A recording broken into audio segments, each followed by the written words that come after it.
Fala, filhotes, estão vivos? No vídeo de agora nós vamos falar um pouquinho sobre o domínio morfoclimático das caatingas. Bora lá? A caatinga encontra-se na porção interior do Nordeste brasileiro, área onde a circulação atmosférica não favorece a ocorrência de ventos úmidos. As correntes advindas da zona de pressão do Atlântico Sul, na altura do Trópico de Capricórnio, seguem em direção norte, rumo à zona de convergência intertropical, a CIT. Sob o Equador, atraídas pela zona de baixa pressão equatorial atlântica paralelamente ao litoral do continente.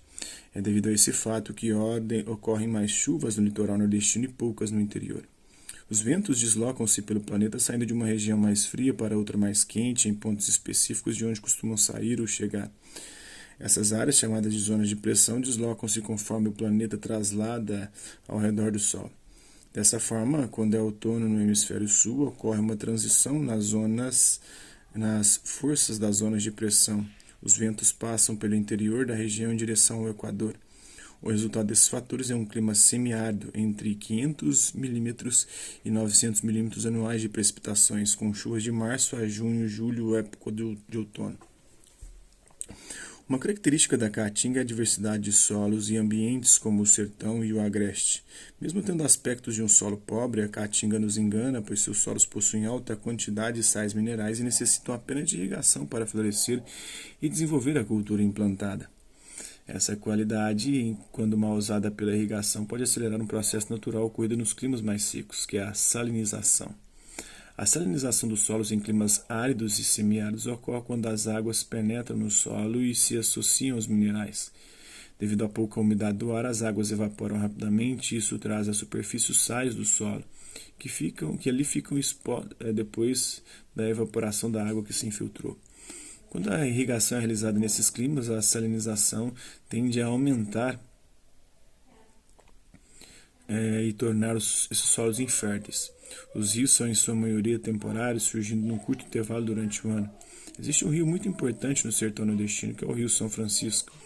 Vindo da região central do Brasil, passa por grandes áreas da Caatinga, possibilitando uma atividade humana mais intensa às suas margens, semelhante ao que ocorre às margens do rio Nilo no Egito. Vários canais foram construídos no Rio São Francisco, por onde suas águas são transpostas por bombas e usadas para o consumo humano e para a agricultura irrigada, como ocorre nas cidades de Pirapora, em Minas Gerais, Bom Jesus da Lapa, Juazeiro e Petrolina. A palavra caatinga, de origem tupi, significa mata branca. A razão para essa denominação reside justamente no fato de a caatinga se apresentar verde somente no inverno, época das chuvas de curta duração. No restante do ano ela fica inteira ou parcialmente sem folhas e com os caules esbranquiçados. É esse aspecto que mais perdura, pois a seca persiste por muito mais tempo do que em outros lugares. Em certas ocasiões ela pode prolongar-se por 9 meses ou mais, em alguns casos por anos sucessivos. Aqui tem uma imagem dos ventos predominantes no Nordeste, né? Note que há uma área assinalada na região Nordeste, indicando onde as chuvas têm os menores índices, que é o chamado polígono da seca.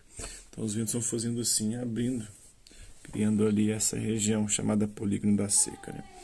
Estrada onde a vegetação da caatinga parece ter morrido no sul do Piauí, e coroa de frade, cactácea comum na caatinga.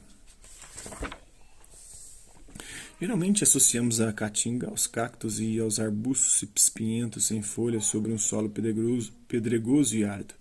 Essa é realmente uma de suas feições, mas ela também pode se apresentar como uma mata fechada, com árvores altas, ou como densos maciços de arbustos que perdem as folhas na estação seca.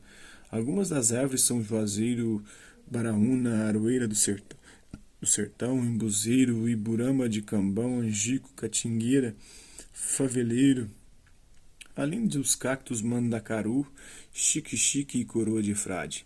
As bromeliáceas, como a macambira e o caroá, são também muito encontradas. A plantação de cana-de-açúcar no Nordeste brasileiro em 2007 é outra cultura que é feita lá, mas não tanto dentro da caatinga, né? Mas para o litoral, nas regiões onde há maior incidência de chuva. Esse domínio começou a ser ocupado pelas atividades modernas quando a cana-de-açúcar se instalou no litoral.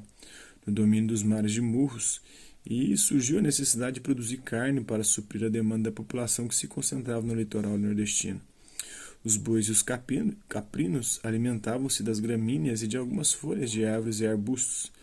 A carne era salgada e posta ao sol para não estragar e poder servir ao consumo nos períodos de seca, quando a manutenção dos rebanhos era dificultada pela ausência de paz.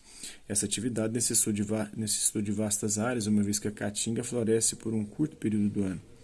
No fim do século passado, a agricultura de alta tecnologia foi incentivada graças aos canais de água construídos pelo governo federal, que permitiram o uso da irrigação.